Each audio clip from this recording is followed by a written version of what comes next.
நண்பர்கள் அனைவருக்கும் வணக்கம். நண்பர்களே, தற்பொழுது நாம் காண இருக்கக்கூடிய பகுதியானது ஆசிரியர் தகுதி தேர்வு தாள் 1 மற்றும் தாள் 2. இந்த தேர்வு அறிவிப்பானது கடைசியாக 2022 அறிவிப்பு கொடுத்து 23 தேர்வு நடைபெற்றிருக்கக்கூடிய சூழ்நிலையில இந்த ஆசிரியர் தகுதி தேர்வு 10 ஆண்டுக்கு மேலாக நடைபெற்று கொண்டு இருக்கக்கூடிய சூழ்நிலையில இதுல இருக்கக்கூடிய நடைமுறைகளை மாற்றி புதிய நடைமுறையின் அடிப்படையில் இந்த ஆண்டு தேர்வானது அறிவிக்கப்பட வேண்டும் என்று ஆசிரியர்கள் கோரிக்கை விடுத்திருக்கிறாங்க.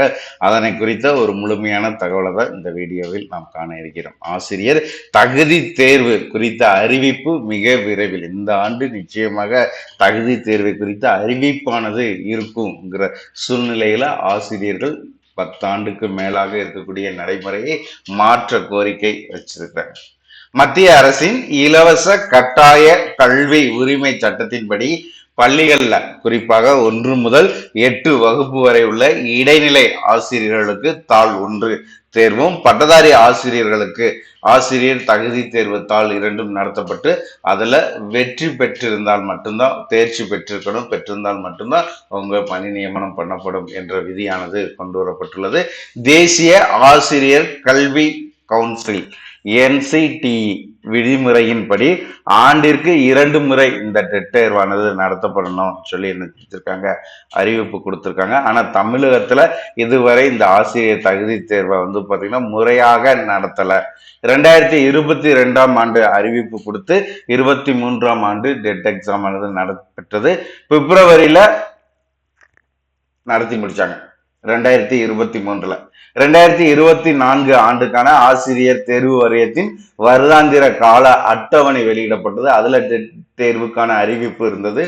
ஏப்ரல் மாதம் வெளியிடப்பட்டு ஜூலை மாதம் தேர்வு நடத்தப்படும் சொல்லியிருந்தாங்க. ஆனா அறிவித்தபடி தேர்வு நடத்துவது குறித்து ஆசிரியர் தேர்வு வாரியம் இதுவரை எந்தவித அறிவிப்பையுமே வெளியிடல. ஆசிரியர் தகுதி தேர்வு குறித்த அறிவிப்பு விரைவில் வெளியாகும் என்ற அடிப்படையில் லட்சக்கணக்கான ஆசிரியர்கள் இந்த தகுதி தேர்வுக்காக காத்துக்கிட்டு இருக்காங்க. அப்படி இருக்கக்கூடிய ஆசிரியர்களுடைய இந்த 10 ஆண்டுக்கு மேலான கோரிக்கை என்ன சொல்லி பார்த்தீங்கன்னா, ஆசிரியர் தகுதி தேர்வு என்பது ஒருவர் ஆசிரியர் என்பதற்கான தகுதியை நிர்ணயிக்கும் தேர்வு மட்டுமே. இந்த தேர்வு ஆசிரியர் பணியை பெறுவதற்கான தேர்வு அல்ல. தமிழ்நாட்டுல ஆசிரியர் பணிக்காக தேர்ச்சி பெற்றவர்களுக்கு மட்டும் 2வது ஒரு தனி போட்டித் தேர்வு நடத்தப்பட்டு அதில் பெறுகின்ற மதிப்பெண் அடிப்படையில் தற்பொழுது ஆசிரியர் பணி வழங்கப்படுகிறது. எனவே ஆசிரியர் தகுதி தேர்வு என்பது தற்பொழுது ஆசிரியர்களின் தகுதியை மட்டுமே நிர்ணயிக்கக்கூடிய தேர்வாக உள்ளது. அரசு பணி பெறும் தேர்வாக இது இல்லை. தமிழ்நாட்டில் மட்டும் இத ஒதுக்கீடு பிரிவினருக்கு தேர்ச்சி மதிப்பெண் 2014 ஆண்டு வெளியிடப்பட்ட சிறப்பு அரசாணையின்படி 82 மதிப்பெண் பெற்றவர்கள் வெற்றி பெற்றதாக கருதப்படுறாங்க. 10 ஆண்டுக்கு மேலாக இந்த 82 மதிப்பெண் தான் வெற்றிக்கான மதிப்பெண்ணாக வச்சிருக்காங்க. தற்பொழுது அரசு ஆசிரியர் பணி பெற 2 வகை தேர்வு எழுத வேண்டிய சூழல் இருக்குது. இந்த 2 வகை தேர்வு எழுதக்கூடிய சூழல் இருப்பதன் காரணமாக மற்ற மாநிலங்களை ஒப்பிடும் பொழுது இதுவரை ஆசிரியர் தகுதி தேர்வு தேர்ச்சி மதிப்பெண் குறைக்கப்படாமல் இருப்பது 2 வகையான போட்டித் தேர்வு எழுதும் தேர்வுகளுக்கு கூடுதல் மனச்சுமையாக இருக்குது.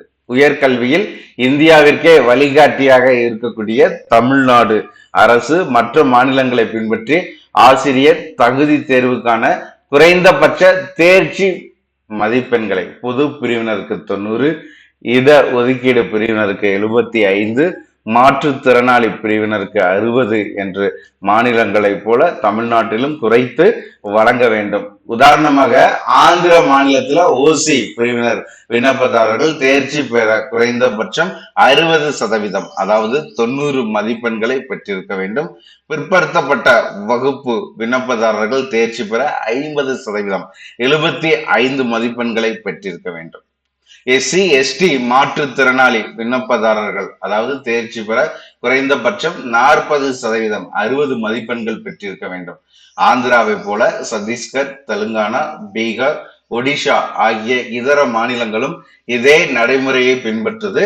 எனவே தமிழ்நாட்டிலும் மற்ற மாநிலங்களில் உள்ளது போல தேர்வர்களின் நலன் கருதி ஆசிரியர் தகுதி தேர்வுக்கான 10 ஆண்டுக்கு மேலாக இருக்கக்கூடிய இந்த நடைமுறைகள் எல்லாம் மாற்றி மதிப்பெண்கள் தேர்ச்சி பெறுவதற்கான மதிப்பெண்ணை குறைத்து சமூக நீதியை காக்க அரசு முன்வர வேண்டும் என்று தேர்வர்கள் கோரிக்கை வச்சிருக்காங்க. இந்த ஆசிரியர் தகுதி தேர்வு இந்த ஆண்டு நடத்துவதற்கு அனைத்து பணிகளும் மேற்கொள்ளப்பட்டு வரக்கூடிய சூழ்நிலையில இந்த 10 ஆண்டுக்கும் மேலாக 2014 சிறப்பு 2013லயே பாத்தீங்கன்னா இந்த சிறப்பு இது கொண்டு வந்துட்டாங்க. சிறப்பு விதியின் கீழே மதிப்பெண்கள் குறைக்கப்பட்டு தேர்ச்சி பெற்றதா அறிவிக்கப்பட்டது. அதுல இனியும் மாற்றம் செய்யணும். 10 ஆண்டுக்கு மேலாக ஒரு தேர்வு எழுதி மற்றொரு தேர்வு எழுதி தான் பணிக்கு செல்ல வேண்டி இருக்கக்கூடிய சூழ்நிலையில இந்த நடைமுறையை மாற்றணும்னு சொல்லி என்ன செஞ்சிருக்காங்க, கோரிக்கை வச்சிருக்காங்க. ஸோ இதனை குறித்த நோட்டிபிகேஷன் விரைவில் வரும் பொழுது இந்த நடைமுறை சாத்தியப்படுத்தப்படுமா என்ற செய்தியும்